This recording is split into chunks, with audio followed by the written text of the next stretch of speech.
मैं श्री पी राधाकृष्णन, झारखंड का राज्यपाल, संविधान के अनुच्छेद 164(1) द्वारा प्रदत्त शक्तियों का प्रयोग करते हुए निम्नांकित व्यक्तियों को झारखंड राज्य का मंत्री एवं मंत्रिपरिषद का सदस्य नियुक्त करता हूं। मैं चांपई सोरेन ईश्वर की शपथ लेता हूं कि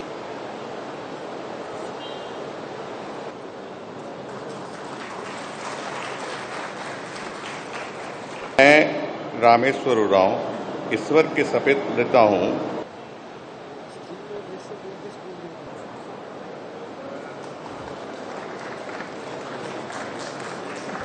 मैं सत्यानंद भोक्ता ईश्वर के शपथ लेता हूं।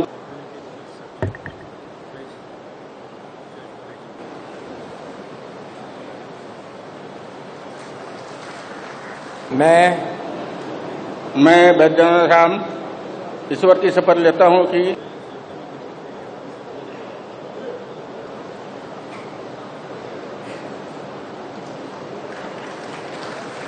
मैं दीपक बिरुआ ईश्वर की शपथ लेता हूं।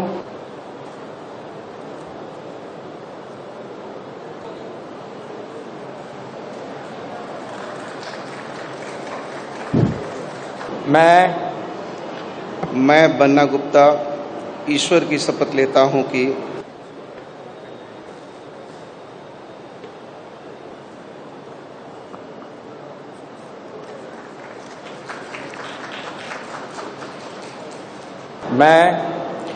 मैं डॉक्टर इरफान अंसारी सत्यनिष्ठा से प्रतिज्ञान करता हूं कि मैं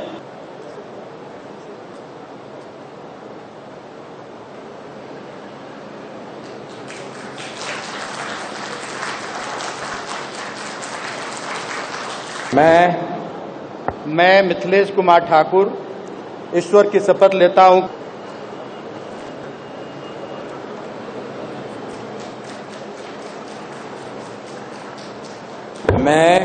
बिस्मिल्लाहिर्रहमानिर्रहीम। मैं हफीजुल हसन अल्लाह के नाम से हल्फ लेता हूँ। मैं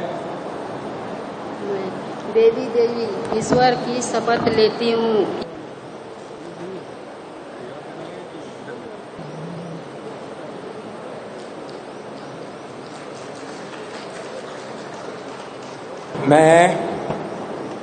मैं दीपिका पांडे सिंह ईश्वर की शपथ लेती हूँ।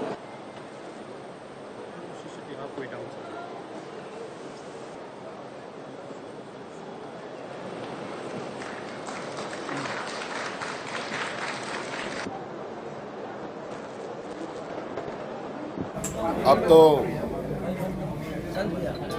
राज्य की जनता के लिए जो जिम्मेवारी है उसको निभाना है और उसमें अधिक से अधिक गति देने का हम सभी लोगों का उद्देश्य है। इसलिए आज पूर्ण मंत्रिमंडल का गठन कर लिया गया है। उसके उपरांत हम सभी लोग मंत्रिमंडल में हम लोगों ने बैठक भी की। सब लोग कल से अपने अपने कार्यों में लगेंगे और आज एक छोटा सा और इस राज्य के लिए एक बहुत बड़ा मील का पत्थर साबित हो, ऐसा एक हम लोगों ने विचार रखा। क्योंकि राज्य में आप सबको पता है कि माइनिंग गतिविधियां सबसे अधिक चलती हैं। विभिन्न तरीके के माइनिंग एक्टिविटीज़ यहाँ पर होती हैं और हम लोग बोलते भी हैं कि 40% से अधिक खनिज संपदा हमारे राज्य में है पूरे देश का। लेकिन उससे प्रभावित होने वाले लोगों के विषय को लेकर कोई स्पष्ट नीति सरकार के पास नहीं थी। जो विस्थापित हुए या जो विस्थापित होने वाले हैं उन लोगों के लिए, और आज हम लोगों ने बहुत जल्द विस्थापन आयोग बनाने का आज कैबिनेट में प्रस्ताव को रखा है। और इस पर अब हम लोग बहुत जल्द एक मसौदा तैयार करेंगे। सभी विस्थापित लोगों का आर्थिक सामाजिक सर्वेक्षण भी हम लोग करेंगे। एक डाटाबेस तैयार किया जाएगा जिससे सभी माइनिंग क्षेत्रों में उतार चढ़ाव को हम लोग समझ सकें और एक दस्तावेज हो इस राज्य में हो रहे माइनिंग गतिविधियों को लेकर, उसका प्रभाव को लेकर,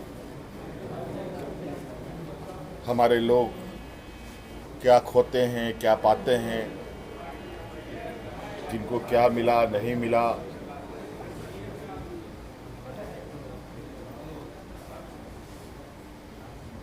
इसका प्रभाव क्या है, इसको लेकर हम लोग बहुत जल्द उसका एक मसौदा तैयार करेंगे। और जो यहाँ पर हमारे ग्रामीण क्षेत्र के लोग जिनको खेत खलिहान घर द्वार छोड़ना पड़ता है, उनको कैसे राहत पहुँचाई जाए, इसके लिए हम लोग सरकार एक नीति बनाएगी और इस नीति के साथ हम लोगों को जो लोग प्रभावित लोग हैं उन पर और उनके लिए हम लोग काम करेंगे। ये सब अब हमने कहा है तो इसको धरातल पे उतारना भी हमारी जिम्मेवारी है। अब ये पहले ही हो जाना चाहिए था, लेकिन ये आज हमने ये निर्णय लिया है तो निश्चित रूप से आप आश्वस्त रहें, जितना जल्दी हो सके हम लोग इसको प्राथमिकता के आधार पर हम लोगों ने इसी सब्जेक्ट को आज हम लोगों ने इस पर सहमति जताई। दादा, सहायक पुलिसकर्मी पिछले एक हफ्ते से ज्यादा प्रोटेस्ट कर रहे हैं, सहायक पुलिसकर्मी आप उनके लिए कुछ? हम तो उनको यही संदेश देना चाहेंगे, आप लोग, आप कोई भी हो, धरना प्रदर्शन छोड़ें। सरकार बिल्कुल तैयार है आपसे बात करने के लिए, आपकी समस्याओं का समाधान करने के लिए, और ये तभी होगा जब लोग मिल बैठ के बात करेंगे, चर्चा करेंगे। तो इसके लिए धरना प्रदर्शन करने की ज़रूरत नहीं है। सरकार संवेदनशील सरकार है, इसके आँख कान नाक भी हैं, जो सुनती भी है, समझती भी है और समस्या का समाधान भी निकालती है। दादा, कई सारी योजनाएं सरकार पहले से चला रही है, उन योजनाओं को लेके लगातार आप फीडबैक भी लेते रहे। क्या अभी जो टाइम बचा हुआ विधानसभा चुनाव से पहले, उसको लेकर कुछ कार्य योजना है? नहीं, इस विषय पर हम लोग, आप कल मंत्री सभी अपने अपने पदभार ग्रहण करेंगे। हमने भी आज कहा है इस विषय को कि जितने भी सरकार ने इस राज्य के लिए जनहित के कार्यों पर काम किया है, निर्णय लिए हैं, उन सब की समीक्षा अविलंब करें। नई नीति बनाने, नए चीज़ों पर आगे बढ़ने से पहले आप वर्तमान स्थिति का आकलन बेहतर तरीके से करें और मजबूती से उसको धरातल पर उतारें। कई शिकायतें आती हैं अलग अलग समस्याओं का, उन सब को मद्देनज़र सभी विभाग अपने अपने विभागों के अंदर जड़ तक उसकी जानकारी लेने का प्रयास करें